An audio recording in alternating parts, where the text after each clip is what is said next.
अस्सलाम वालेकुम वरहमतुल्लाहि वबरकातुहू। आप सब कैसे हैं? उम्मीद करती हूँ आप सब खैरियत से होंगे। आज का हमारा टॉपिक जो है सूरह अल कहफ है। आज हम सूरह अल कहफ की आयत नंबर 54 से लेकर आयत नंबर 59 तक इंशाअल्लाह ताला बामुहावरा तर्जमे के साथ पढ़ेंगे। चले आइए शुरू करते हैं। शुरू करती हूँ अल्लाह ताला के नाम से जो बड़ा मेहरबान नहायत रहम वाला है। हमने इस कुरान में हर तरीके से तमाम की तमाम मिसालें लोगों के लिए बयान कर दी हैं, लेकिन इंसान सबसे ज़्यादा झगड़ालू है। लोगों के पास हदायत आ चुकने के बाद इन्हें ईमान लाने और अपने रब से इस्तग़फ़ार करने से सिर्फ़ इसी चीज़ ने रोका कि अगले लोगों का सा मामला इन्हें भी पेश आए या इनके सामने खुल्लम खुल्ला अज़ाब आ मौजूद हो जाए। हम तो अपने रसूलों को सिर्फ इसलिए भेजते हैं कि वो खुशखबरियाँ सुना दें और डरा दें। काफ़िर लोग बातिल के सहारे झगड़ते हैं और चाहते हैं कि इससे हक़ को लड़खड़ा दें। उन्होंने मेरी आयतों को और जिस चीज़ से डराया जाए उसे मजाक बना डाला है।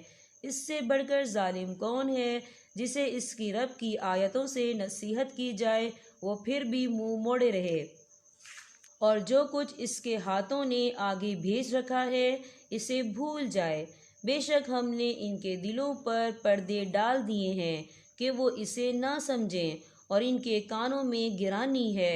गो तो इन्हें हदायत की तरफ बुलाता रहे, लेकिन ये कभी भी हदायत नहीं पाने के।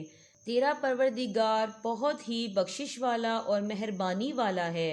वो अगर इनके अमाल की सज़ा में पकड़े तो बेशक इन्हें जल्द ही आज़ाब कर दे, बल्कि इनके लिए एक वादे की घड़ी मुकर्रर है जिससे वो सरकने की हरगिज़ जगह नहीं पाएंगे।